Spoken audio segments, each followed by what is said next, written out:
एक बार अकबर बादशाह के उस्ताद पीर साहब मक्का से चलकर दिल्ली आए। रास्ता न जानने की वजह से उन्हें बड़ी मुश्किलों का सामना करना पड़ा था। अकबर बादशाह ने उनकी बड़ी आवभगत की। कुछ दिन आनंद लेकर पीर साहब मक्का लौट गए। जब पीर साहब चले गए तो अकबर बादशाह ने बीरबल से पूछा, बीरबल, क्या तुम्हारे भी कोई गुरु हैं जैसे कि मेरे पीर साहब हैं? यदि हैं तो वे कहाँ रहते हैं, कभी आते जाते भी हैं या नहीं?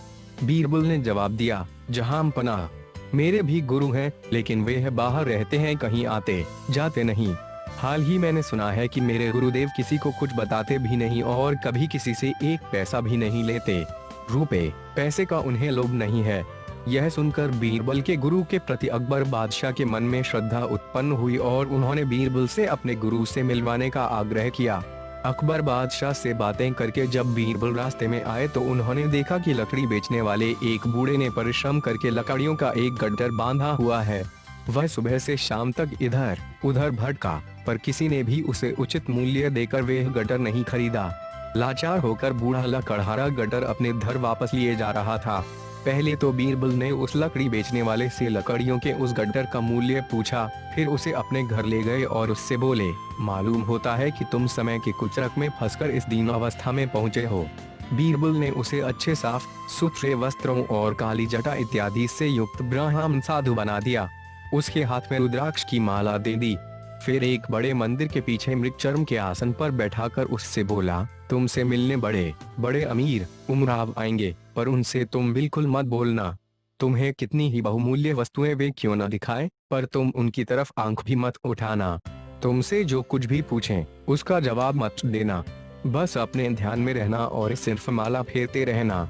ध्यान रहे, यदि इसके अलावा तुमने कोई भी हरकत की तो तुम्हारी खैर नहीं, क्योंकि मैं तुम्हारी हरकतों को देखता रहूंगा।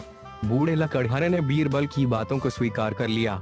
जब बीरबल को यकीन हो गया कि वे भली भांति स्वांग कर सकता है, तब वे अकबर बादशाह के पास दरबार में गए।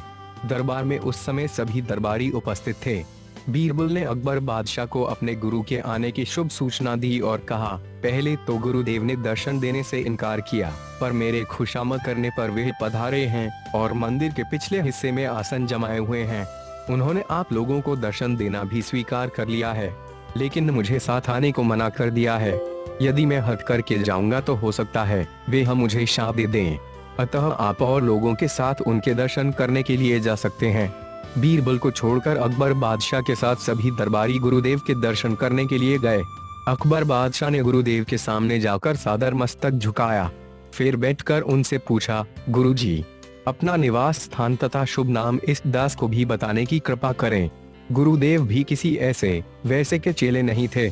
अकबर बादशाह की बातें सुनी अनसुनी करके वे अपने ध्यान में ही रहे। अकबर बादशाह फिर बोले, भगवान, मैं सारे हिंदुस्तान का बादशाह हूँ और आपकी प्रत्येक इच्छा पूर्ण करने में समर्थ हूँ। आप कृपा करके एक बार मेरी ओर नजर उठाकर देख लें तो मैं आपको धन्य समझूंगा।